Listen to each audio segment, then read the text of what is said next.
बिस्मिल्लाहिर्रहमानिर्रहीम। अस्सलाम वालेकुम नाज़रीन, आप यूट्यूब चैनल देख रहे हैं। मैं इमरान खान हूँ। एक बड़ी खबर है जो मेरे तक अब पहुँची है और इसकी तफसीलात मैं आपके सामने रखता हूँ।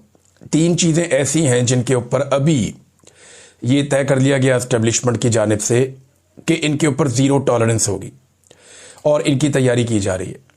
मजहबी सियासी जमातें जो हैं, चाहे वो फजलुर रहमान साहब हैं, चाहे वो दीगर पॉलिटिकल पार्टीज़ हैं, जमात इस्लामी हैं, बाकी लोग हैं, वो इस पे ऑन बोर्ड ले लिए गए और उन्हें यह कह दिया गया कि इसके ऊपर आपने खप नहीं डालनी। हुकूमती जमातें भी इसके ऊपर राज़ी हैं और पाकिस्तान तहरीक इंसाफ के वो लोग जो बाहर मौजूद हैं उनमें से भी बेशतर को राज़ी कर लिया गया है। इमरान खान साहब को आइसोलेशन में डाल दिया जाएगा या कोशिश की जाएगी ये दिन निकाल दिए जाएँ और ये एक्टिविटीज़ कर ली जाएँ।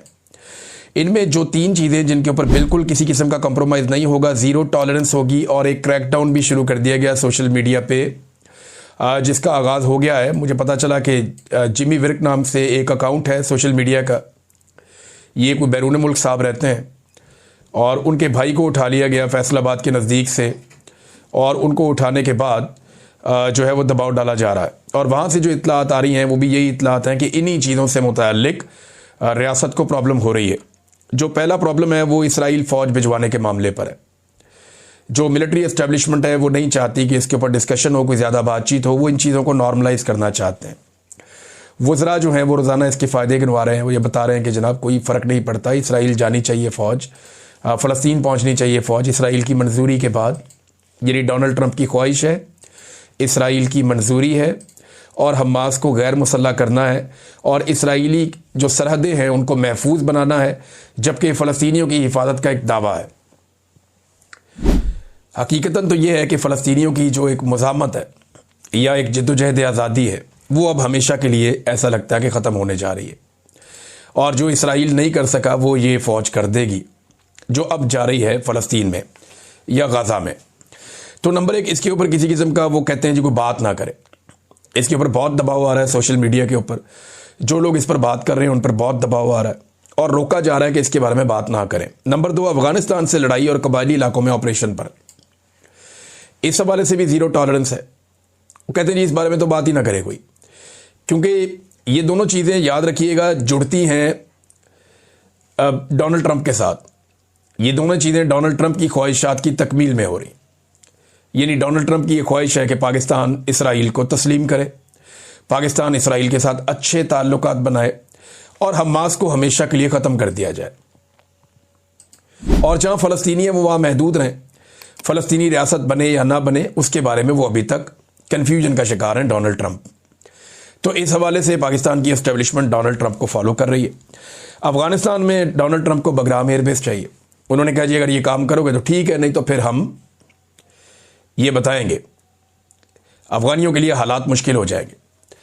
अब अफ़गानियों ने तो मना कर दिया था, लेकिन डोनाल्ड ट्रंप ने एक बात और समझाई है आलमी मीडिया को और उन्होंने 2-3 मौक़ों पर यह बात की है कि बहुत सारे काम ऐसे हैं वो अब अमरीकी फ़ौज को आगे नहीं करेंगे, वो काम वो अमरीकी फ़ौज से नहीं लेंगे। वो काम करने के लिए उन्हें खित्ते में दीगर फ़ौजें अब मुयस्सर हैं और वो उन फ़ौजों के ज़रिए से वो काम लेंगे। जैसा कि उन्होंने हमास को ख़त्म करने का या हमास को कुचलने का जो फ़ैसला किया उसके बारे में भी उनका यही मानना है। तो इसराइल फ़ौज भिजवाने का मामला हो या अफ़गानिस्तान से लड़ाई का मामला हो, ये दोनों चीज़ें जाकर जुड़ जाती हैं डोनाल्ड ट्रंप की ख्वाहिशात के साथ। और कबायली इलाकों में जो ऑपरेशंस हैं ये तो बड़े लंबे अरसे से चल रहे हैं। देखिए मेरा एक सादा सवाल है, अगर इसी तरह अमन आ जाता ऑपरेशंस के ज़रिए तो बलूचिस्तान में पाकिस्तान की फ़ौज को गुज़िश्ता कई दहाइयों से फ्री हैंड है। वहाँ पे उन्होंने बड़े खौफनाक ऑपरेशन किए हैं और वो मुट्ठी भर दहशतगर्द है। वहाँ पे बहुत थोड़े लोग हैं लेकिन उन्हें ताज़ा खून मिलता रहता है जबरी गुमशुदगियों की वजह से, रियासती पॉलिसियों की वजह से, नाइंसाफ़ियों की वजह से और महरूमियों की वजह से उन्हें ताज़ा खून मिलता रहता है। इसलिए उनकी तहरीक चलती रहती है और अब तक पूरे बलूचिस्तान में अमन व अमान कायम नहीं हो सका।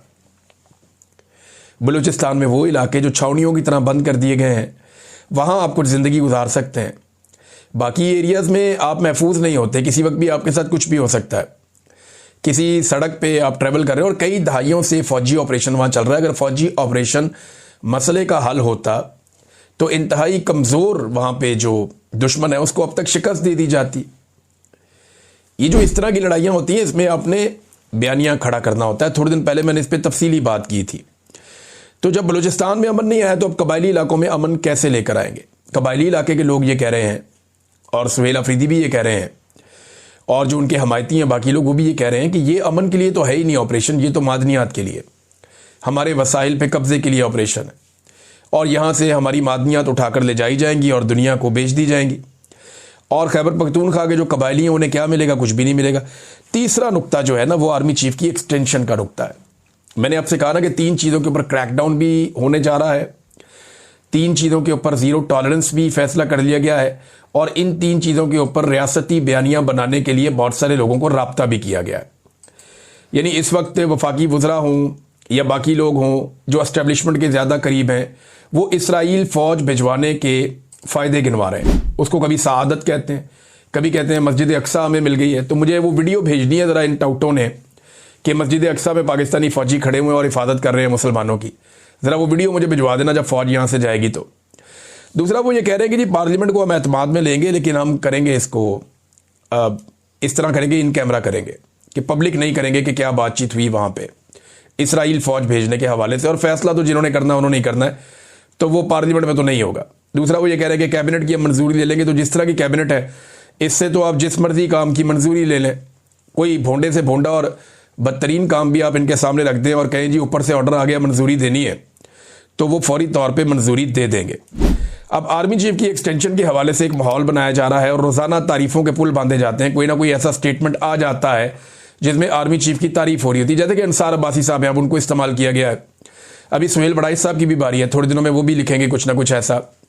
फिर हमारे और बहुत सारे दोस्त हैं, मैं सबको नाम लेकर शर्मिंदा नहीं करना चाहता, लेकिन वो खुद शर्मिंदा होंगे। आने वाले दिनों में बहुत सारे ऐसे लोग आर्मी चीफ की तारीफ़ें कर रहे होंगे उनकी एक्सटेंशन से पहले, क्योंकि उन सबको बता दिया गया है कि आपने कम से कम एक कॉलम, एक प्रोग्राम या एक वीलॉग आपने आर्मी चीफ के हवाले से करना है, उनकी तारीफ़ों के पुल आपने बांधने और ज़रा डिफरेंट तरीके से। तो ये सब लोग अपनी अपनी वफादारी साबित करने के लिए बाकायदा अब इसके ऊपर वीडियोज़ बनाएंगे। जैसा कि राना सनाउल्लाह ने कल खालिद बिन वलीद रज़ी अल्लाह तआला अन्हु से जोड़ दिया आर्मी चीफ को कि बिल्कुल वो वैसे ही जर्नैल है, हालांकि ज़मीन आसमान का फ़र्क है दोनों के अंदर। एक उनके जूतों की खाक के बराबर भी नहीं है हमारे आर्मी चीफ इस वक्त। बहुत अच्छे आदमी होंगे, लेकिन नहीं, आप मुकद्दस हस्तियों के साथ ले जाकर आप नहीं मिला सकते। तो अब यहाँ पे जो है वो जो अंसार अब्बासी साहब ने कहा वो ये है कि हाफ़िज़ कुरान आर्मी चीफ के तकर्रुर को मुस्बत पेशरफ्त करार दिया जा रहा है। उनकी क़यादत में फ़ौज के अंदर इस्लामी इक़दार और रूहानी वाबस्तगी को मजबूत बनाने की उम्मीद की जा रही है। तजवीज़ दी गई है कि फ़ौज में तरबियत, नज़्म ज़ब्त और क़यादत के तमाम पहलुओं में इस्लामी तालीमात को मज़ीद मुअस्सर अंदाज में शामिल किया जाए ताकि पाक फ़ौज ईमान, किरदार और पेशा वराना काबिलियत का इम्तज़ाज बने। अगले वीलॉग में आपको बताऊंगा। अब तक के लिए इतनी, अपना ख्याल रखिएगा, अपने चैनल का भी। अल्लाह हाफ़िज़।